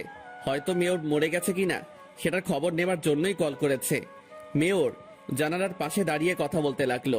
এটাই সময় মেয়রকে গুলি করার জন্য। স্নাইপারের নিশানা মেয়রের মাথায় ঠেকালাম, কিন্তু মেয়র সাহেব জানালার পাশ থেকে সরে গেলেন। অন্য পাশে ঘুরে রুমের মাঝামাঝি দাঁড়িয়ে কথা বলছেন। নিশানাটা আমি তার মাথার পিছনে ঠেকালাম। 3, 2, শুট। গুলিটা তীব্র গতিতে তার জানালার কাঁচ ভেঙে মাথার পেছন দিয়ে ঢুকে পড়ল। জানালার কাঁচ ভাঙার শব্দ শুনে গার্ডে থাকা পুলিশগুলো মেয়রের জানালার দিকে তাকাতে লাগলো। তারপর কিছু পুলিশ বাসার এদিক সেদিক দেখতে লাগলো, আর কিছু পুলিশ মেয়রের বাসার মধ্যে ঢুকে পড়ল। স্নাইপারটাকে ব্যাগের মধ্যে আবার রেখে দিলাম। তারপর নিলয় আর আমি বিল্ডিং এর ছাদ থেকে নেমে পড়লাম। গাড়িতে উঠে গাড়ি ড্রাইভ করতে লাগলাম। ভালোই স্নাইপিং শিখে গেছিস দেখছি। তবে তোর থেকে অতটা না, আমি তো মাত্র স্নাইপিং শুরু করছি, আর তুই সেই কয়েক বছর আগে থেকে। যাই বলিস না কেন, আজকে শ্যুটটা হেভি হবে। পুলিশ আর মেয়রকে বোকা বানিয়ে মেয়রকে মেরে অনেক মজা পাওয়া গেল। পরবর্তী টার্গেট থাকবে মন্ত্রী, আর শেষে হিরো। মন্ত্রীর কাহিনীটা কবে শুরু হবে? তুই চাইলে কালকে শুরু করতে পারি। ওকে মারার প্ল্যান আমি করে রেখেছি। কি প্ল্যানিং করছিস? এখন মন্ত্রী আর হিরো দুজনেই খুব আতঙ্কে আছে। আমাকে মারার চেষ্টা করবে, তার আগেই মন্ত্রীকে শেষ করতে হবে। ভাবতেছি স্নাইপার দিয়েই মন্ত্রীর গল্পের ইতি টানবো।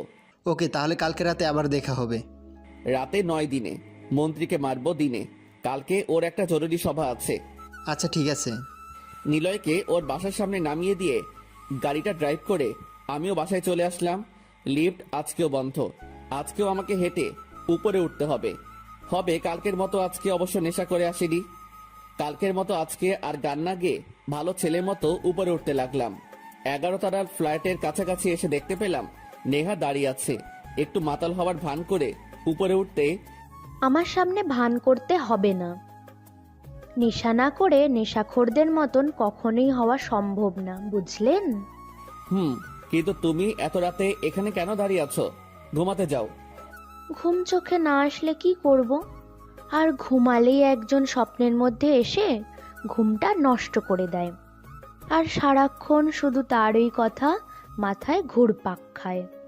বলতে গেলে আমি তাকে ভালোবেসে ফেলেছি।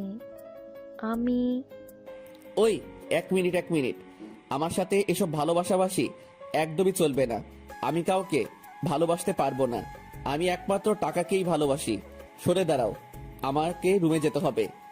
আমি আবার কখন বললাম আমি আপনাকে ভালোবাসি? তাছাড়াও আমি আপনাকে আটকেও রাখিনি, আপনি চাইলে যেতে পারেন। সত্যি তো, নেহা কখন বলল যে আমায় সে ভালোবাসে? আমি একটু বেশি ভেবে ফেললাম নাকি? কিন্তু ও যেভাবে কথা বলছিল মনে হলো ও আমাকে ভালোবাসার কথা বলছে। তাছাড়া আমাকে যদি ভালোই না বাসে তাহলে সারাক্ষণ আমার পিছু পিছু ঘুরঘুর কেন করে? আর এত রাতে এখানেই বা দাঁড়িয়ে থাকবে কেন? কি হলো, যাচ্ছে না যে? ভূত ধরলো নাকি আবার? না, ভূত তো ছেলে হয়ে যায়। আপনি তাহলে ভূত, আর আপনাকে নিশ্চয়ই পেতনিতে ধরেছে। হয় পেতনিতে ধরছে তো মিস পেতনি আপনি থাকেন, আমি আমার রুমে চাই। কথাটা বলে সিঁড়ি দিয়ে উপরে উঠতে লাগলাম। আমি আপনাকে কখন ধরলাম? আর আমি মোটেও পেতনি নই। আমি যথেষ্ট সুন্দরী। প্রত্যেক দিন পার্লারে গিয়ে রূপচর্চা করেছি। পেতনি না হলে নিশ্চয়ই পার্লারে যেতে না। আমাকে দেখেছো কখনো পার্লারে যেতে? কারণ আমি ভূত নই যে আমার রূপচর্চা করতে হবে। আমি এমনিতেই অনেক সুন্দর। পার্লারে গিয়েও কেউ পেতনি হয়ে যায় না। আর পার্লারে গেলে যদি কোনো মেয়ে পেতনি হয়ে যায় তাহলে ছেলেরাও সেলুনে যাওয়ার জন্য ভূত নিশ্চয়ই হবে। সো আপনি একটা ভূত, আর আপনার বিয়ে কোনো একটি পেতনির সাথেই হবে। কথাটা মনে রাখবেন। কথাগুলো বলেই মিস পেতনি মানে নেহা রাগ দেখিয়ে নিজের ফ্ল্যাটে ঢুকে পড়লো। মেয়েদের বুঝে ওঠা খুব কষ্টকর বিষয়। এই ধরুন, এদের কান্না করতেও সময় লাগে না, আবার হাসতেও তেমন সময় লাগবে না। মেয়ে মানুষ বড়ই অদ্ভুত, তবে পুরুষ মানুষ তার থেকেও অদ্ভুত। নেহার কথা বলা, আমার প্রতি কেয়ার, ওর চলাফেরা বলে দিচ্ছে ও আমাকে ভালোবাসে। ভালোবাসে বললে ভুল হবে, প্রায় অনেকটাই আমাকে ভালোবাসে। কিন্তু সেটা ও স্বীকার করতে চাইছে না। করবে বা কি করে? একটু আগে যে কতটা ওকে বলেছি, এরপরও কেউ আমাকে ভালোবাসতে চাইবে না নিশ্চয়ই। এমনটা একটা মানুষ পেয়েও যদি আপনি তাকে ভালো না বাসেন তাহলে আপনার থেকে বোকা এবং পাগল আর কেউ হবে না। কারণ ও আমার কাজ আর অতীত জানে। এতটা খারাপ মানুষকে ও ভালোবাসতে তার সমস্যা হচ্ছে না। আমার প্রতি ওর কেয়ারগুলো ধীরে ধীরে ওর দিকে আমাকে টেনে নিচ্ছে। কেন জানি মনে হচ্ছে নেহাই আমার বাকি জীবনে চলার পথের একমাত্র সঙ্গী। এসব না ভেবে নিজের রুমে চলে গেলাম ঘুমানোর জন্য। পরের দিন সকাল 10টার পর রুম থেকে বের হচ্ছিলাম, তখন নেহার সামনাসামনি দেখা হয়ে যায়। কই যাচ্ছেন এত সকাল সকাল? একটা জরুরি কাজ আছে, তাই একটু বের হচ্ছি। আপনার আর কি কাজ? টাকা নিয়ে মানুষের প্রাণটা নিতে পারেন শুধু। একবারও তাদের কষ্টটা বোঝার চেষ্টা করেন না। তাদেরও পরিবারে হয়তো বাচ্চা কাচ্চা আছে একটা সুন্দরী বউ আর বাবা মা। একবারও ভেবে দেখেছেন তাদের মৃত্যু হলে একটা পরিবার কতটা কষ্টে ডুবে যায়? বেঁচে থাকার ইচ্ছাটুকুও তাদের মধ্যে থেকে মরে যায়। তবে কিছু সংখ্যক মানুষ বেঁচে থাকে শুধুমাত্র প্রতিশোধের আশায়।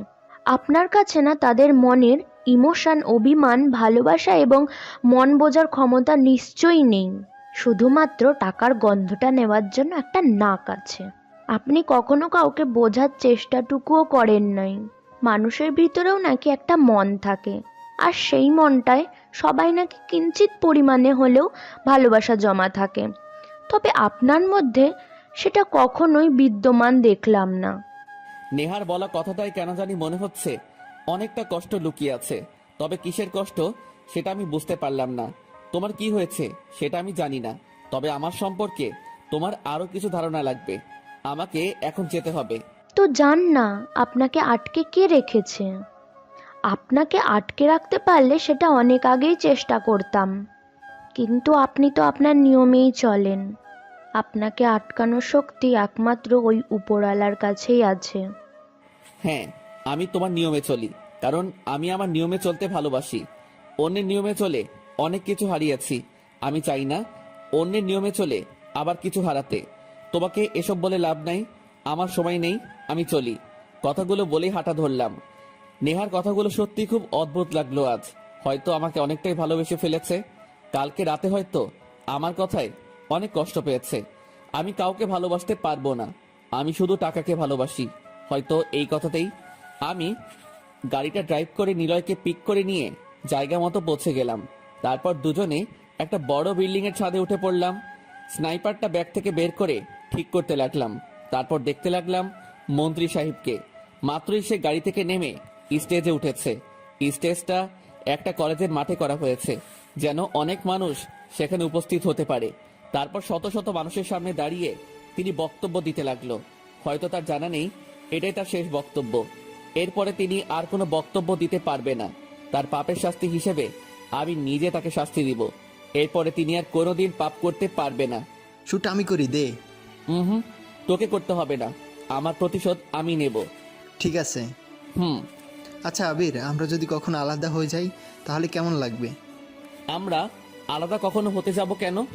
ধর কখনো হয়ে গেলাম, তখন কি করবি? আমি জানি আমরা কখনো আলাদা হবই না। তোর ফালতু কথা রাখ আর আমার কাজটা করতে দে। কর। কলেজের মাঠ থেকে আমরা অনেকটা দূরে অবস্থান করেছি, যেন কেউ আমাদের লক্ষ্য করতে না পারে। স্নাইপারটা কলেজের মাঠের দিকে ঘোরালাম। তারপর সেটা নিশানা মন্ত্রীর কপাল বরাবর ঠেকালাম। কয়েক সেকেন্ড পর দ্রুত গতিতে একটা বুলেট গিয়ে মন্ত্রীর কপালে ঢুকে গেল। মুহূর্তের মধ্যে মন্ত্রী সাহেব স্টেজের উপর শুয়ে পড়ল। চারিদিকে হইচই পড়ে গেল। মানুষজন এদিক ওদিক ছুটতে লাগলো। কিছু পুলিশ মন্ত্রী সাহেবের কাছে এগিয়ে গেল, আর কিছু পুলিশ চারিদিকে ছড়িয়ে পড়ল যেন খুনিকে ধরতে পারে। কিন্তু তারা কখনোই খুনিকে ধরতে পারবে না, কারণ অনেক দূর থেকে গুলি চালিয়েছি। পুলিশের চোখ এত দূর আসবে না। আর একজনকে খুন করতে পারলেই আমার প্রতিশোধ শেষ হবে। হিরোকে খুন করার পর নিশ্চিন্তে একটা শান্তিতে ঘুম দিতে পারবো। প্রতিশোধের আগুন মানুষকে শান্তিতে ঘুমাতে দেয় না, সারাক্ষণ শুধু প্রতিশোধের কথা মাথায় ঘুরতে থাকে। হঠাৎ পিছন থেকে একটা বুলেট ছুটে এসে আমার পিঠ দিয়ে ঢুকে বুক দিয়ে বের হয়ে গেল। পিছনে ঘুরে দেখার সুযোগটাও পেলাম না বুলেটটা কে ছেড়েছে। তার আগে ছাদ থেকে পড়ে গেলাম। আমার শরীরটা বাতাসে ভাসতে লাগলো, মাথায় শুধু ঘুরতে লাগলো কে বুলেটটা ছুঁড়েছে। ছাদে তো শুধু নিলয় আর আমি ছিলাম, অন্য কেউ তো সেখানে ছিল না। কিন্তু নিলয় আমাকে কেন মারবে? ওর সাথে আমার কোনো শত্রুতা তো ছিল না। নিলয় আর আমি দুজনেই খুব ভালো বন্ধু, একে অন্যের জন্য জান পর্যন্ত দিয়ে দিতে পারি। ছাদে তো আর কেউ ছিল না, তাহলে কি নিলয়ই আমাকে মারার জন্য বুলেট ছুড়েছে? কিন্তু এটা করে ওর লাভটা কি হবে? তাহলে কি আমার সব টাকা পয়সা ও হাতিয়ে নেওয়ার চেষ্টা করছে? হঠাৎ আমাদেরকে আলাদা হওয়ার কথাটা কেন বলল? তাহলে কি নিলয়ই আমাকে বুলেট ছুড়েছে? আর ভাবতে পারছি না নিলয়কে নিয়ে। আমার প্রতিশোধ নেওয়ার কথা মনে পড়ে গেল। আমি আমার প্রতিশোধ নিতে পারলাম না, তার আগেই হয়তো দুনিয়া ছেড়ে চলে যাচ্ছি। মুহূর্তেই আবার নেহার কথা মনে পড়ে গেল। মেয়েটা আমাকে খুব ভালোবাসে। যখন শুনবে আমি আর বেঁচে নেই, তখন সে কি করবে? আমি ভেবেছিলাম ওর সাথে বাকি জীবনটা কাটিয়ে দেব, কিন্তু সেটা আর হলো না। প্রথমে জেনি আমাকে ছেড়ে চলে গেল, আর এখন আমি নেহাকে ছেড়ে চলে যাচ্ছি। ভালোবাসা হয়তো এমনই, কাউকে ইচ্ছা করলেই সহজে পাওয়া যায় না। হয়তো ভালোবাসার মধ্যে প্রকৃতি বাধা হয়ে দাঁড়াবে, আর নয়তো পরিবার। ধপাস করে একটা গাড়ির উপর আমি পড়ে গেলাম। মুহূর্তের মধ্যে দু চোখ বন্ধ হয়ে গেল, সাথে শ্বাস প্রশ্বাসও বন্ধ হয়ে গেল। হয়তো চলে যাচ্ছি চিরচেনা পৃথিবী থেকে।